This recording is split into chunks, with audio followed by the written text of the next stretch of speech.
Hi everybody and welcome. In today's video we're going to be talking about calculating distance and midpoint. So after watching today's video you should feel comfortable both identifying and calculating using the distance and midpoint formulas. So to start off, our first word here is distance.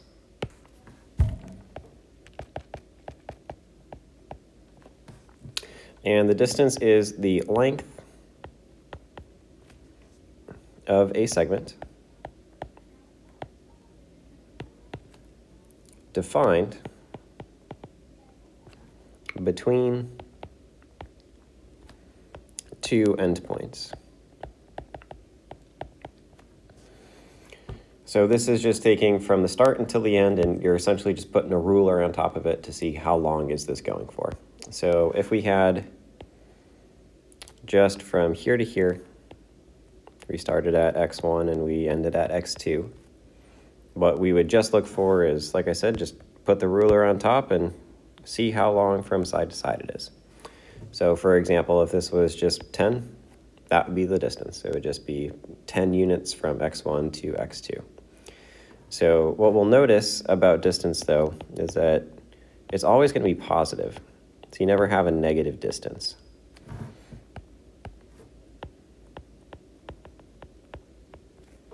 So what that's going to mean is we're going to be using something called the absolute value when we use distance calculations, because that's going to help us make sure that our answers are always positive. So the nice thing about the first example here on the number line is from x1 to x2, we're just counting from left to right. So there's no tricky parts of it. We can literally count how many jumps does it take to get from x1 to x2. The challenge, though, is what happens when, instead of being a nice left to right line that we're measuring, if we move it on its side. So if we see something along these lines here where it's a slant. Well, in order to do this specifically on the coordinate plane, we're going to have a formula that we're going to use, and that formula is a big square root. We're going to subtract our x values and square the answer, and we're going to add that to subtracting our y values and also squaring that answer. So two different ways we can find distance. We can just count from left to right, and then the second way we can find distance is using our formula, x2 minus x1 plus y2 minus y1, squaring both of those, adding them, and then taking the square root. So if we take a look here on our number line, all we're going to do to get from one point to the other is just count. So a technical formula here that we would do is we would just do a minus b in our absolute value form. So whatever the answer is for this, let's say that this is 2, and this is at 7, we would just do 2 minus 7 in our absolute value form. So I guess the absolute value of negative 5, and our final answer would just be 5. Our distance formula, I'm going to highlight it up here. So the distance between 2 points, d equals, that's right there. So that's the example that we have. So what we would do is, again, write it one more time. It'll help you memorize it. x2 minus x1 squared plus y2 minus y1 squared is our full distance formula.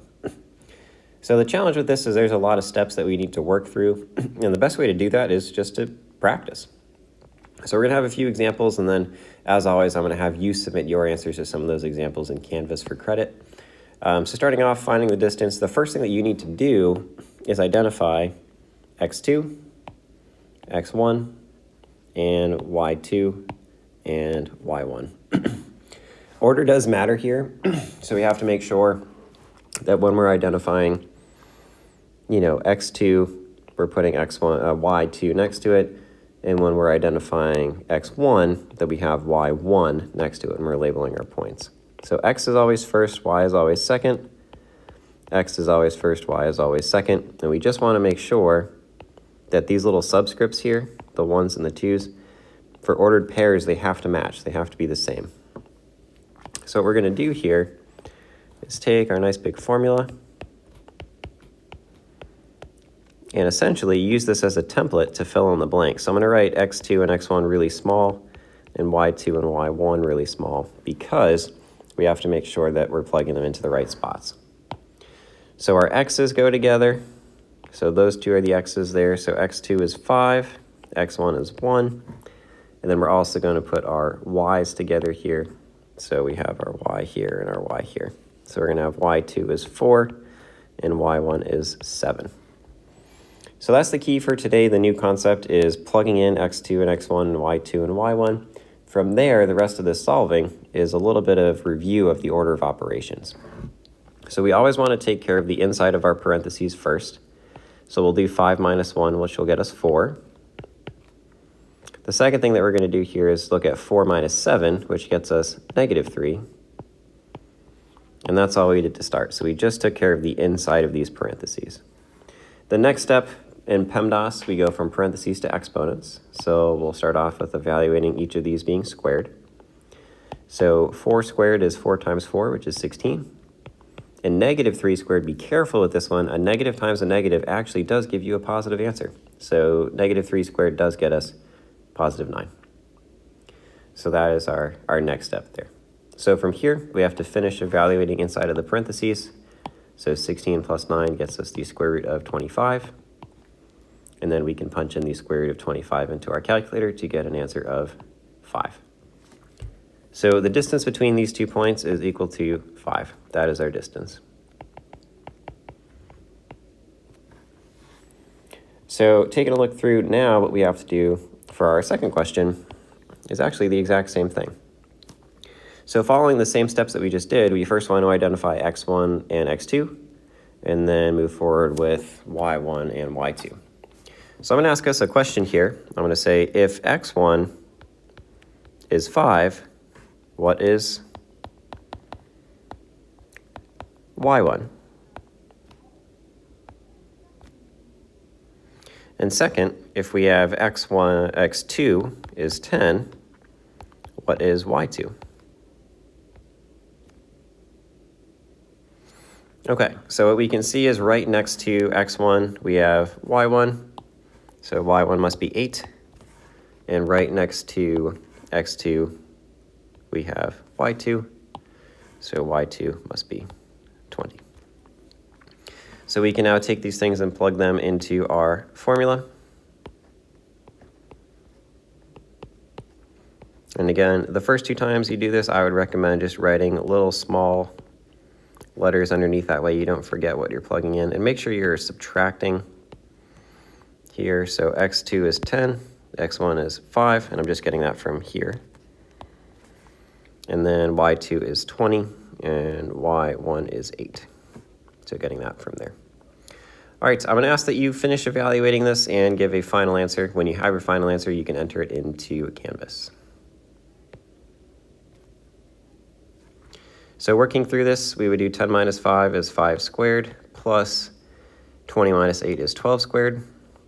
That would give us the root of 25 plus 144. Adding those up, we get the square root of 169, which gets us an answer of a distance of 13. So checking your work there, we were looking for the answer of 13. So hopefully that helps. A little bit of practice plugging into the formula and evaluating the formula. I think one of the harder things that we're going to do today is working through the PEMDAS and making sure you're doing it in an order of subtracting, then squaring, then adding, then taking the square root. So a few more steps than what we've done so far this year, but something that hopefully should look at least a little bit familiar, and we're going to be okay as we work through these questions. As always, if you got things that you're stuck on, just definitely pull either me or Denowitz aside. We are happy to help. If you flip over to the back of your sheet now, we do have one more formula that we're going to do, and this one's a little bit quicker. So we are looking at midpoint next. And the midpoint is a point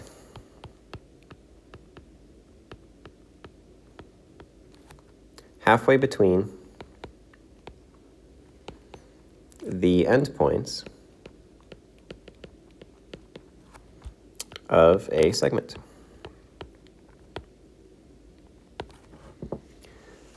So for example, if we start off, somewhere like Cleveland, and we're trying to get to Cincinnati, if we're looking for the midpoint, a nice place to rest and stop, that might be Columbus, right in the middle. A more math-related example maybe we start off at 1 and we go to 5, and we're looking for exactly in between of 1 and 5. So if we're taking a look visually, we can see in the middle, that's right here. It's nice and balanced, so there's 2 numbers on each side. So we have 1 and 2 over here and 4 and 5 over here. So 3 would be our mathematical midpoint right in the middle of 1 and 5. So the formula for midpoint, we'll jump down to that directly below now. So the coordinates of the midpoint of a segment whose endpoints are x1 and y1 and x2 and y2. Our formula for this is we do x1 plus x2 and divide that by 2. And we do y2 plus y1 and also divide that by 2. So pretty similar now. The steps are going to be to plug in the points that we have, to add them, and then divide them second. So if we take a look here, down below, again identifying, so x1 and y1 are first ordered pair always, x2 and y2 are second ordered pair always. Start off by adding your x's. So x1 plus x2 divided by 2. And then we'll have y2 plus y1 all over 2. I actually realized I just made a mistake. I plugged in the wrong formula here. Sorry about that, everybody. It should have been y1 plus y2 here. So I had x1, x2. So rewind. We'll fix this. So our formula should be y1 and y2 here.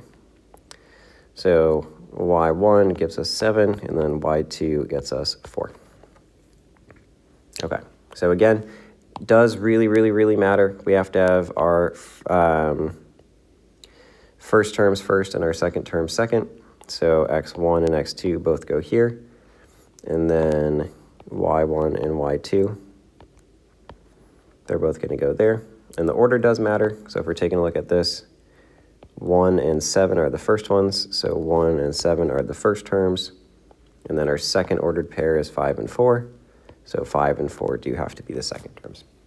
So color coordinating, matching everything, whatever it does to help you, just make sure that your first ordered pair has the first terms for both. So as we continue to go through and solve this, we're just going to go one step at a time. So we're going to add 1 plus 5 on the top here first to get 6. And then the second thing, we're going to add 7 and 4 on the top to get 11. And both of those are going to be over 2. Your second step is just punch that into the calculator to divide. So 6 divided by 2, and then 11 divided by 2. So 6 divided by 2 gets us 3. 11 divided by 2 gets us 5.5. And that's going to be our ordered pair. That's our midpoint. So we would go on a graph, 3 to the right, and up 5.5. And that would be the answer for our midpoint. So second, going to ask that you do the same thing. So again, label x1, y1, x2, and y2. Set it up in your format here. So again, filling in the blanks. Try not to make the same mistake that I just did. Copy the right formula down.